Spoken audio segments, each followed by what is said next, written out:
thanks to the EAFPS team, to be invited as speaker to talk about the masculinization of the face with non-surgical isovolumetric muscle repositioning. We are facing now an increasing demand of masculinization for non-surgical tools, especially requested by fashion guys, metrosexuals, gays, photomodels, and millennials. I did apply the signal treatment for this invention with an entry function, an exit function, and between the entry and the exit, you can see the red box or the muscle here with a transfer function. So we have two entries which are chemical, carbolic and arachidonic acid, three exits which are mechanical, myoplasty, myopexy, and myotension, with a duration of 6 months, and between entries and exits, you have the muscle. We need, of course, to take care that the chemical entries don't harm the tissues of the patient. So the carbolic acid will be eliminated through the urines in 24 hours, and the arachidonic acid will be eliminated after 3 weeks, and both of those acids without any chemical degradation. The exit function is equal to the integral of the convolution product between the entry and the transfer function. This on the cadaver's masseter demonstrated the isovolumetric myoplasty and myotension after injection of the left masseter with carbolic and arachidonic acid 0.05 ml. The right masseter was not treated. Comparing both masseter, the left masseter got a new shape, or myoplasty, and a good tension, or myotension. Both masseters had same weight, so the 3D myoplasty is already demonstrated. Now, why isovolumetric?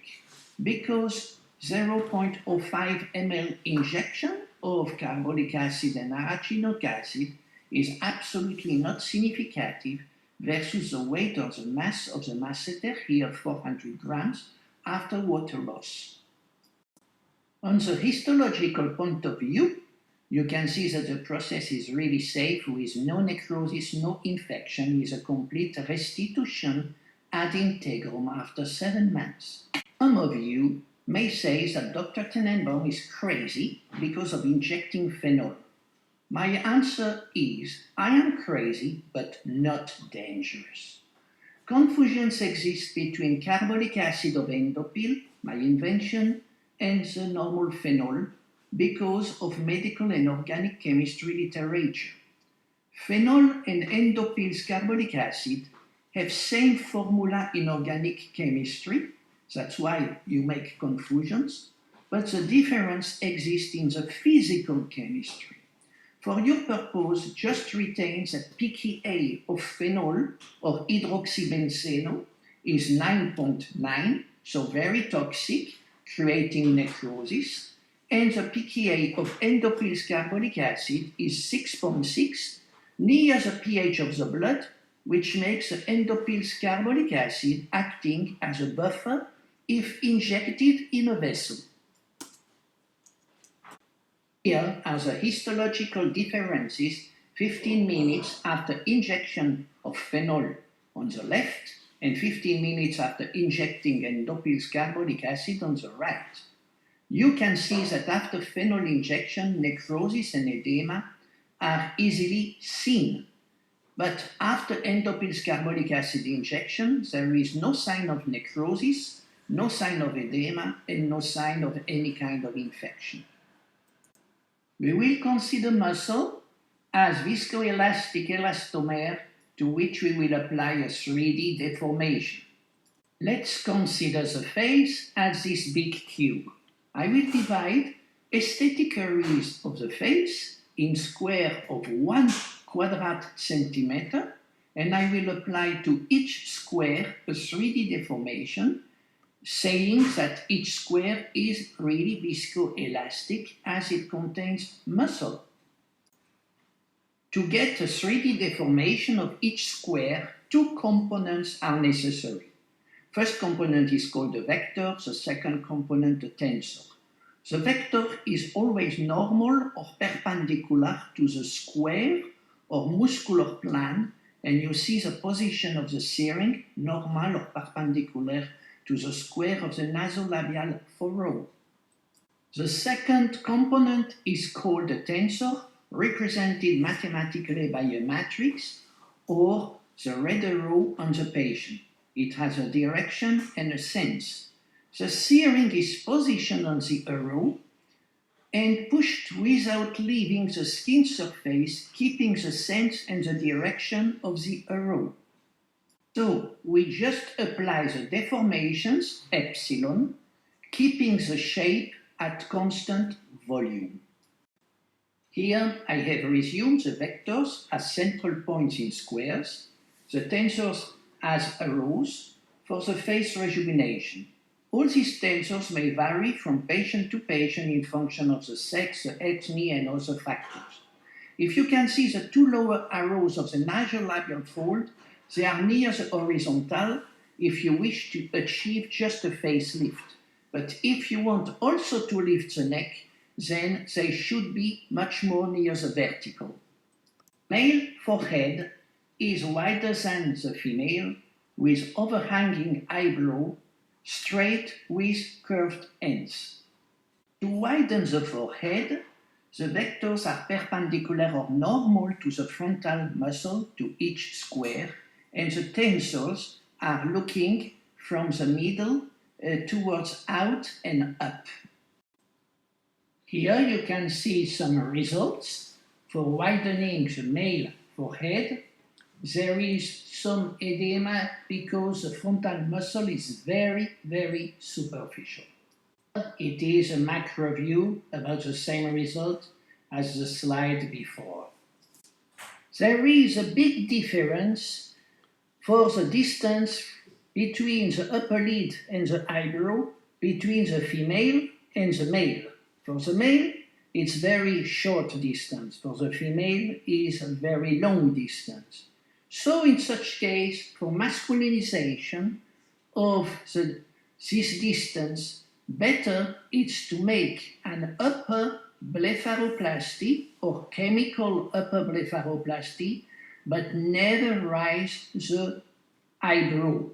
And to make the upper blepharoplasty with this 3D isovolumetric muscle repositioning, you just inject less than 0.05 ml into the eyelid, or a better upper eyelid, as if you would like to make a local anesthesia before blepharosurgery.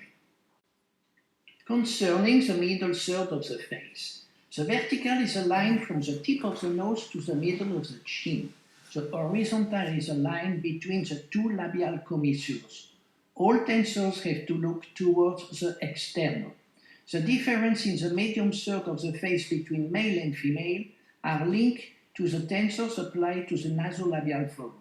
From down to up for each square, the tensor, for example, of the caudal square make an angle which is higher than 90 degrees with the horizontal for the male. And the third square from down to up is 45 degrees for the Caucasians, but it may project the bone cheek. And any projection of the bone cheek is much more feminine than masculine. Asians should have an angle of 30 degrees with the horizontal because they have already a prominent bone cheek.